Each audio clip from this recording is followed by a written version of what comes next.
Hi, we're Freya and Sarah from Crafty Sew So, and today we're going to show you how to sew a buttonhole on your sewing machine. Yay! Sorry. Somebody's very excited about making a buttonhole. And it is really exciting with this machine because it's just so simple. It's true. If you're afraid of buttonholes at all, get yourself a one-step buttonhole function on your sewing machine and you will never be afraid of them again. So first of all, you need to take your buttonhole foot. Now this is the magic. This is the little tool that's going to make it all so simple. And on your buttonhole foot, you've got a little space here. This slider just opens up like so. And you're going to take your button and pop it in the slider.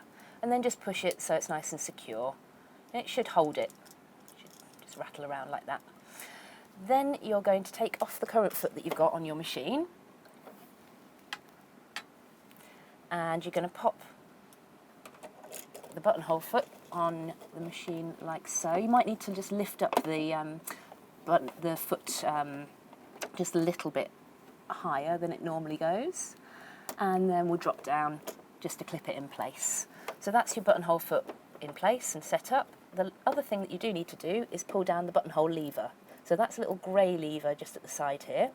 I'm going to pull that right down. That should nestle just behind a little bit of white plastic on the buttonhole foot, and then that's your foot all set up, ready to go. We do need to set up for a buttonhole, so select a buttonhole stitch on your machine. Perfect. On this machine is number 60, but your machine will probably be different to that. So yeah, just select the most simple buttonhole, and we're just going to measure down a little bit to find our starting place. So let's say, give myself a starting point, and then I want another buttonhole to be spaced another 8 centimetres away from that. Okay, so the buttonhole will always sew away from you, so we're just going to pop the fabric underneath there. Now, if you're working with a lightweight fabric, it's a really good idea to put a little bit of interfacing behind where you're going to put the buttonholes. That can either be between the two layers if you've done a button placket, or just a piece in the area where the buttonhole's going if it's a single layer of fabric. So we'll pop the buttonhole foot down. I'm going to pop the needle down first, just to anchor everything, and then I'll find my foot pedal, and we can just go ahead and sew. And you want to sew on with fastest speed if possible. It's a little bit scary, but it will produce the best result. So that's just sewing my buttonhole for me. I'm not touching the fabric, I'm just guiding it a little bit.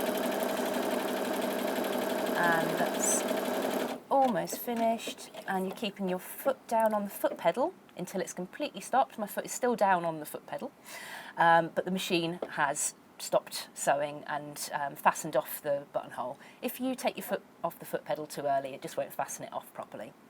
And then on these machines, oh, I love this function, they have an automatic thread cutter, which is just wonderful. So I'm just going to press the scissors button on the machine, like so, and it cuts off the threads for you. Oh, it's just lovely, isn't it? And then lift up the press foot, and you've got your lovely buttonhole. And I'm going to show you how to undo your buttonhole so you can actually fit your button through. So what we need is a pin, and we're just going to pop that at the end, just through, and that will just protect the end of your buttonhole from getting broken, basically, when we use the unpicker to unpick. Now, some people like to use a sharp pair of scissors. If you've got a sharp, newish unpicker, you'll be absolutely fine.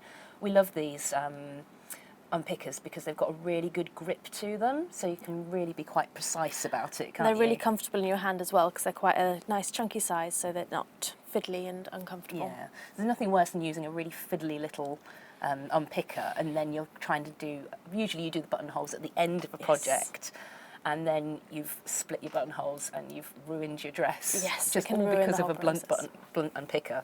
So it's always worth having a good, sturdy, new unpicker.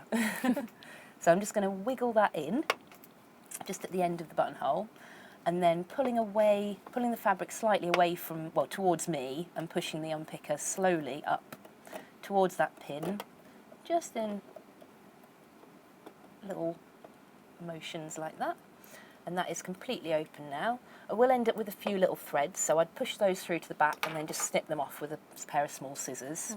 You can also use fray stop at this point to reduce the fabric from fraying anymore for a really neat and tidy buttonhole if your fabric's particularly fray like that. That's true, I always forget about that. That's such a good tip. It's such a good one. So basically you're going to end up with a nice buttonhole finished like that. And how long did that take us? A couple of seconds? Yep. Barely So any time at all. And don't be afraid of buttonholes anymore when you've got a one-step buttonhole function on your machine. You'll be buttonholing everything, every garment you make. Hope you found that buttonhole tutorial useful. Thank you so much for watching our video.